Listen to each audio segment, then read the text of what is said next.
ये कहानी है एक ओकायू नाम की लड़के की जो बचपन से ही सेंसेई की उपाधि प्राप्त करना चाहता था मार्शल आर्ट में, जो मार्शल आर्ट में सबसे बड़ी उपाधि होती है।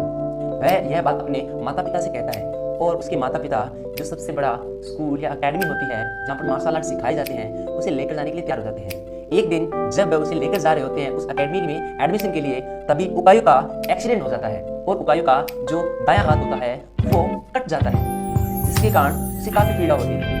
लेकिन वह फिर भी जिद करता है कि मुझे मार्शल आर्ट सीखना है और वो फिर से उसी अकेडमी में जाते हैं और वहां पर गुरु से कहते हैं सर इसे मार्शल आर्ट सिखाना है। गुरु उस लड़के से कहता है कि तुम्हारा तो दायां हाथ भी नहीं है, तुम मार्शल आर्ट कैसे करोगे? वो लड़का कहता है सर मुझे नहीं पता कि मैं मार्शल आर्ट कैसे करूंगा, लेकिन आप मुझे सिखाएंगे तो मैं अवश्य मार्शल आर्ट सीख जाऊंगा।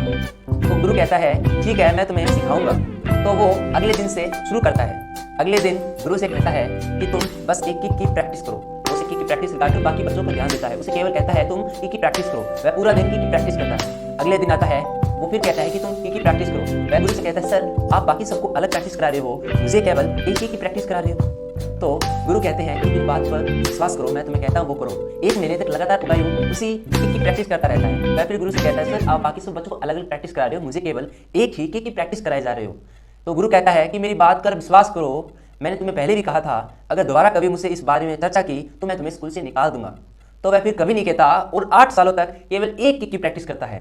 और वह दिन आता है जब मार्शल आर्ट में सबसे अच्छे जो खिलाड़ी होते हैं उनको चुना जाता है और सेंसेई की उपाधि दी जाती है।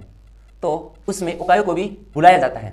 सबसे पहले उकायू को उस कैंडिडेट से भिड़ाया जाता है या लड़ाया जाता है जो अच्छा था, जिसे मार्शल आर्ट में काफ़ी प्रसिद्धि थी। वह उसको केवल एक किक में गिरा देता है, यानी नॉकआउट कर देता है। दूसरे खिलाड़ी को भी वह नॉकआउट कर देता है, इसी प्रकार तीसरे को भी नॉकआउट कर देता है। चौथा खिलाड़ी उन सब में सबसे महान खिलाड़ी था जिसने आज तक उस मार्शल आर्ट में कोई भी जो मैच था उसमें नहीं हारा था। वह उकायू को काफ़ी चोट पहुंचाता है और उसे काफ़ी चोट लगती भी है और रेफरी कहता है कि इस मैच को रद्द किया जाए। लेकिन जो उकायू का गुरु होता है वो उसे कहता है नहीं, जब तक मैच में कोई निर्णय नहीं आता तब तक इसको बंद नहीं किया जा सकता।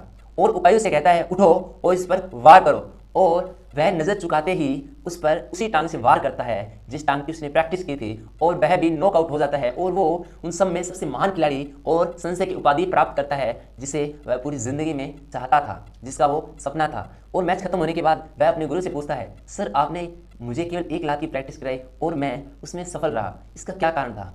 तो सर ने कहा कि जो तुमने किक की प्रैक्टिस की थी वो सबसे मुश्किल किक थी जिसे मार्शल आर्ट में काफ़ी साल तक प्रैक्टिस करने के बाद सीखा जाता है, लेकिन तूने उसे बहुत ही होनहार तरीके से किया क्योंकि तूने उस पर 8 साल तक मेहनत की थी। और एक और बात, तुम्हारा जो दायां हाथ नहीं है, अगर तुम्हें कोई खिलाड़ी पकड़ता भी है तो दाएं हाथ पर पकड़ने के बाद तुम्हें वो हरा सकता है, लेकिन तुम्हारा दायां हाथ भी नहीं था, इसीलिए तुम उन सबको हरा दिया।